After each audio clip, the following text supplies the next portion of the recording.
Right, everyone, this week I've got two great guests joining us on the Investors Corner podcast, sponsored by Avocado Property this week. And I've got two avocado property agents joining us to talk about investments. We've got tips around probate. We've got tips around how they would spend 100 grand. I asked both of them that question. How would you spend 100 grand if you were investing in it today? Also, a really unique insight into what they think the property market is going to do over the next 10 months. Definitely an episode to listen to. It's short and sweet, just over 20 minutes. Check it out. There's a link below. Hi everyone, welcome to the Investors Corner podcast. Today I'm back on the mic. Andy and Mike are both busy, so I've got two quality guests on to talk all things investing in property. But this week's episode is sponsored by Avocado Property, which is super relevant because I've got two avocado business owners with me today. And the first question I'm going to fire at you guys is what we would spend 100 grand on if we were investing. And then on the edit, this will probably be the drum roll.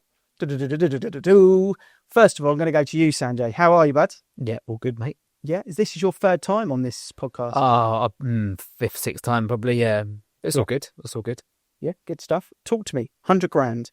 You've invested in property. You've invested in some other areas. You've obviously started your business, which is an investment as well.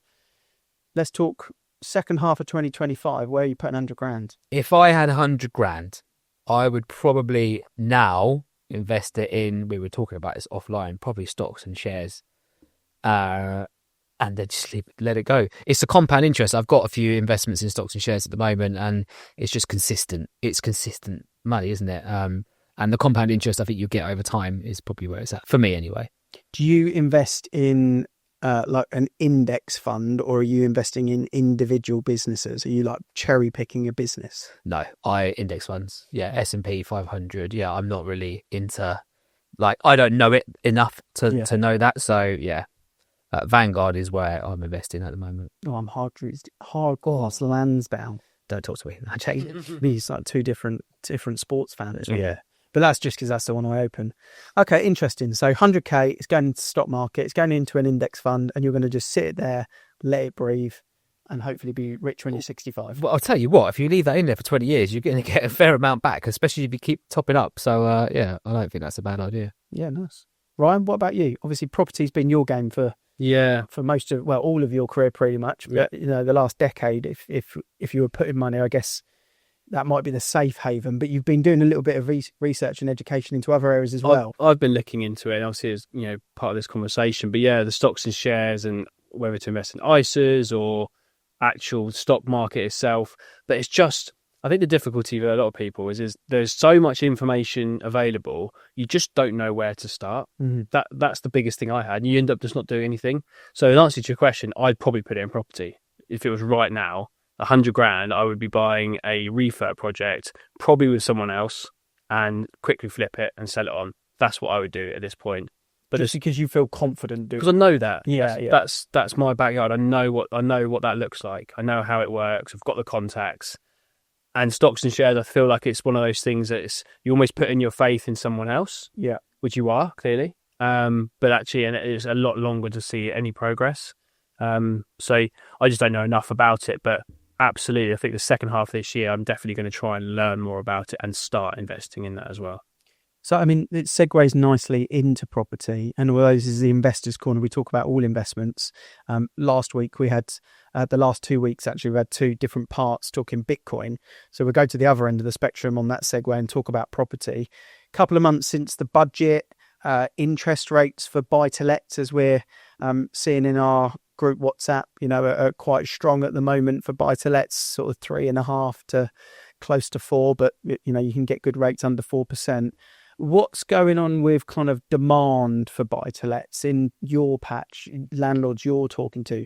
Are they there? Are they not there? Is there a demand? I feel like, when you get like experienced investors who kind of just know what they're talking about, the no BS approach is, I'm all for it. I'm all for a no BS approach.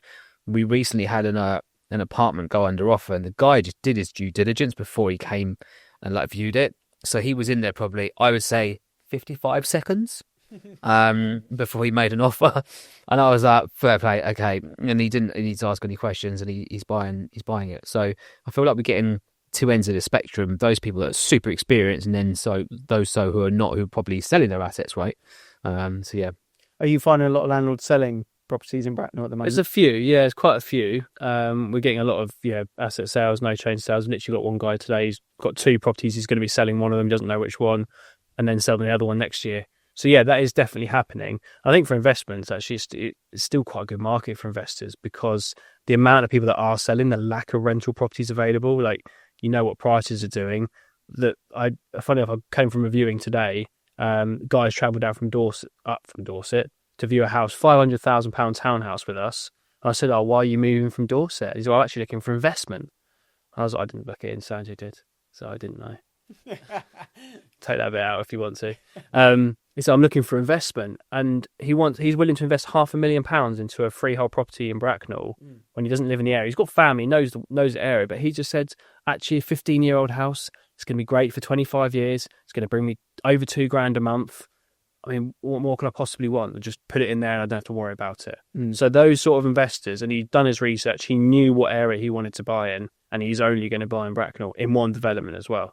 Yeah. So perfect investor. Yeah, really kind of knows what he's after. I mean, that's the buyers that you want to work with. It's interesting because I'm doing a presentation for a room of 10 or 15 investors this week, actually, and I've just been putting the PowerPoint together, but I was trying to give them a little bit of, obviously my bag these days is more marketing, so I'm going in there to do a presentation a little bit on marketing and how we've done avocado. But one of the things that I wanted to talk about is the negotiation part of marketing, because negotiation really for me starts right at the beginning of the marketing campaign. And for an investor, because these are property investors and some of them full-time property investors, I still think that property investors out there, and there'll be a lot listening and watching this, still don't quite get how to communicate with estate agents. It's almost like they're a byproduct of what they're trying to do. It's almost like they're a bit of a hindrance to the end game.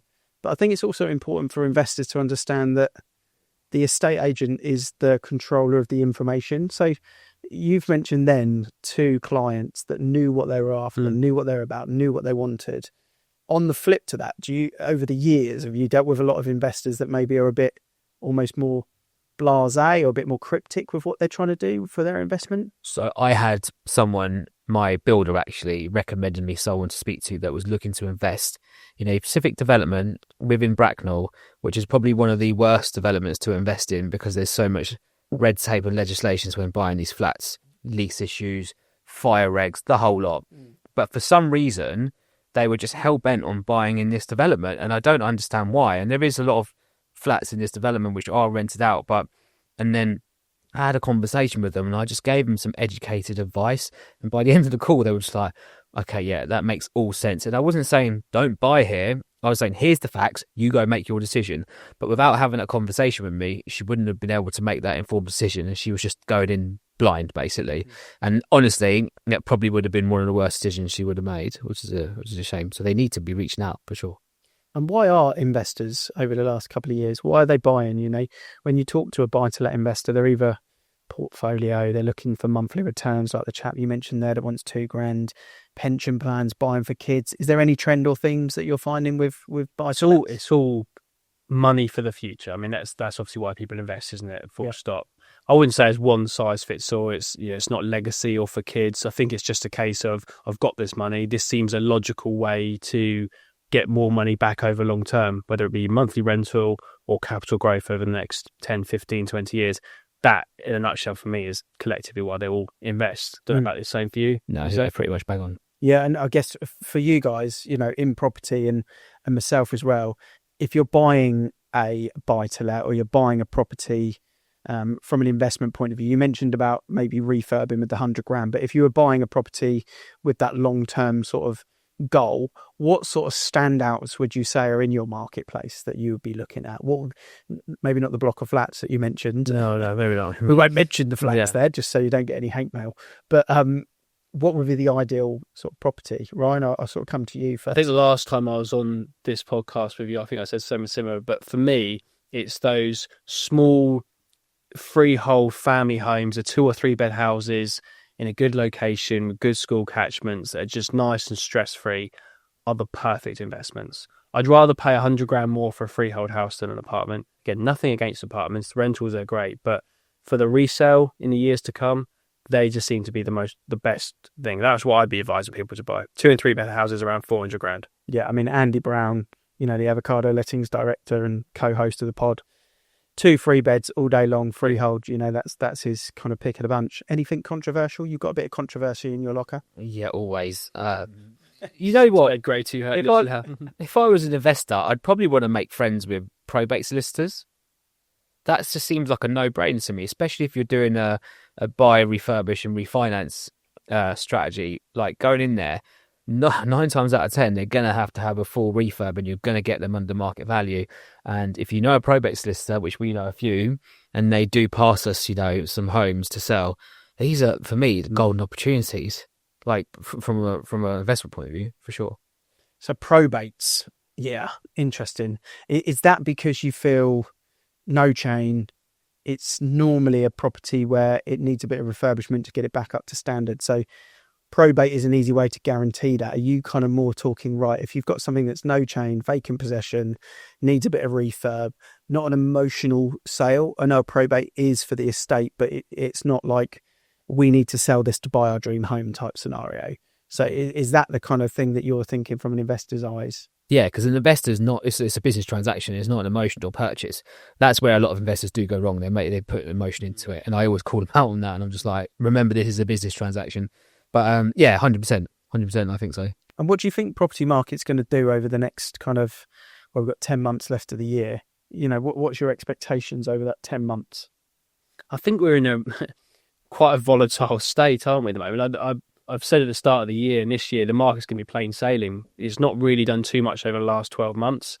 People know they're paying 3.5% to 4% on their mortgages. It's kind of set. The stamp duty bubble that was created with this incentive is now gone. That's out of the question. So pretty much plain sailing. But with we won't get into politics, but with what's happening on a bigger, wider scale, with everything that's going on with Russia and Trump and Elon Musk and all this sort of thing, actually, if the markets implode and or inflation goes up, whatever it may be, it does have a massive impact on the property market. So I think the honest answer for a lot of people is no one really knows. Mm-hmm.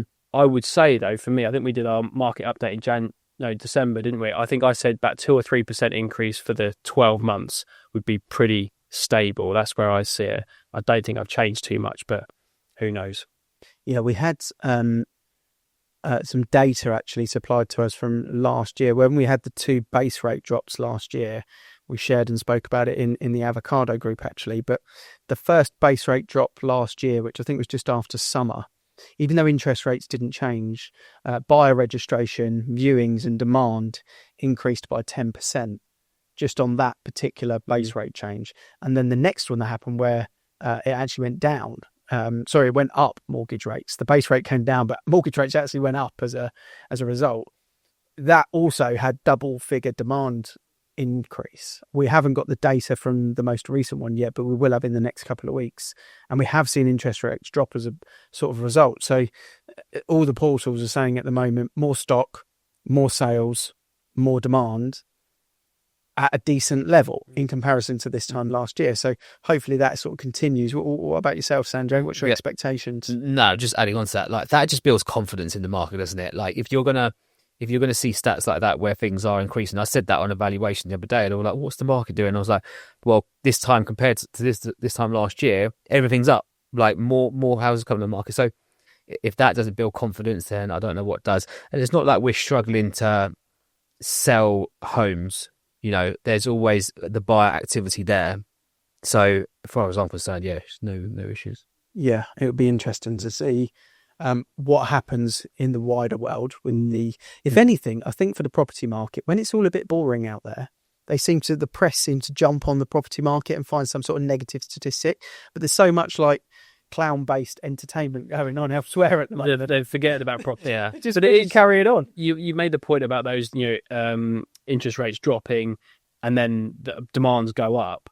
But actually, if it is on the flip side, if something massively negative happens in the economy, that obviously has a counter situation with the property market. So that's what we've got to be a little bit wary of. But I think, if you're in And it depends on location, doesn't it? You know, all these evidence that comes out, it's always UK based, but actually your hypermarket you're working in, that's the only thing that's really relevant. If you're looking to buy or you're selling homes in an area, that's what you need to be focused on, isn't it? And as just been business, let's take estate agency and property to one side, but as business owners, with things like the budget and what's going on and conversations with your accountant, is there anything that you guys have been having conversations about from that aspect of things as actual business owners that you're thinking about, you know, with profits and with tax and with HMRC? Is there anything that you guys have been sort of discussing about strategy this year on that basis? Yeah, I'm just hyper aware of like the tax implications that you could have. So I am working quite closely with the accountant to just try and be savvy about it and just, you know, spend where we can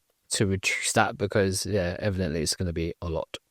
But what you said there is an interesting phrase, because I think that's where the media misunderstands sometimes, is when there is those profits and there is those taxations on UK businesses at the moment, spend where we can is a great way of reducing the profits. And I think that's why we're seeing a lot of business owners investing in property, putting money into different things. I think it's why we're seeing a lot of properties now being, you know, refurbed. There's a lot of money. It doesn't help us as estate agents, but everywhere I look at the moment, you see someone having an extension, garage conversion, getting the drive done. The trend around my area at the moment is they're getting all the moss removed from the top of the. Did you start it? Yeah, we've had it done, because we had a new patio and the moss was annoying me because it's got a light coloured patio. But people are spending money on their homes, aren't they? Because they've got that excess money at the moment. And I think business owners are looking at it and thinking, right, how do we kind of balance ourselves out with these taxations that are being put on UK businesses at the moment? It's not a show to talk about politics, but it's interesting to know, you know, on the ground business owners that we're all in the same sort of place, is actually the best way to reduce our tax bill is to spend more money through the economy in certain areas, and that benefits the whole hamster wheel, doesn't it, really? Yeah. If you were sat here giving some advice to an investor, a new investor that hasn't ever bought a property, and they're thinking, right, Bracknell's the place we're going to invest in, what would be the top 3 things of like do's and don'ts? You can confer between you, but if you're an investor, let's have a do. Right. First thing is do your research before you start wasting time with estate agents. I had one investor a couple of months ago. He started viewing apartments with us. And then I've said, I'm off to this house. He's like, what's that? I might be looking at houses. Didn't know what he wanted, what he was looking for. He viewed about 4 or 5 properties with us. Everything that came on he wanted to view. He was like, no, you know, until you know what you're looking for, there's no point wasting any more time. So get an idea of exactly what you want, know your numbers, do your research first. Point 1. Yeah. Information. Be clear on the information you're going to pass. Yeah, great point. Yeah. Sanjay?